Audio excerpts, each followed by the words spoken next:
2.5 సంవత్సరాల పాలనలో మాత్రం ప్రజలకు మాత్రం మిగిలింది పరిహాసమే అధ్యక్ష.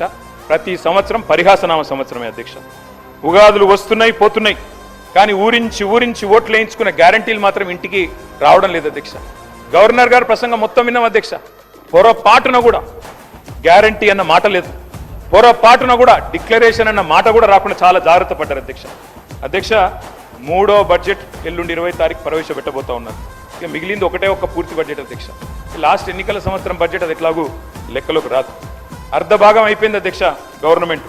ఫస్ట్ హాఫ్ డిజాస్టర్, సినిమా పేరేమో అభయహస్తం, కానీ లోపల చూస్తే కథ చూస్తే మాత్రం భస్మాసుర హస్తం అని చెప్పి రాష్ట్ర ప్రజలకి పూర్తిగా అర్థమైపోయింది అధ్యక్ష.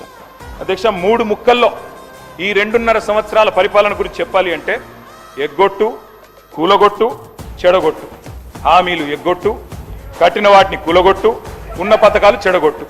ఏమున్నది అధ్యక్ష ఈ 25 నెలల్లో చెప్పుకోవడానికి?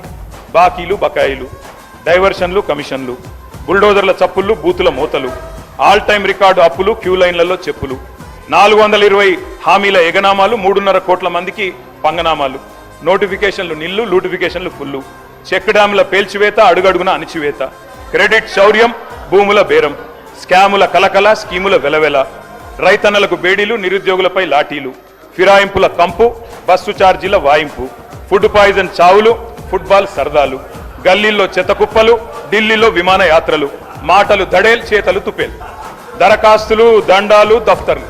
అధ్యక్ష, ప్రజాపాలన అధ్యక్ష పేరు. 1వసారి 2వసారి 3వసారి అని 3 సార్లు అప్లికేషన్లు తీసుకున్నారు. 1,25,00,000 మంది అప్లికేషన్లు తీసుకున్నారు అధ్యక్ష. పేదలకి ఏడవైనాయి అధ్యక్ష దరఖాస్తులన్నీ. గల్లంతైనాయా, గాల్లో వరదల్లో కొట్టుకుపోయినాయా, FSL అగ్ని ప్రమాదంలో కీలకమైన కొన్ని ఆధారాలతో పాటు ఇవి కూడా కాలిపోయినాయా?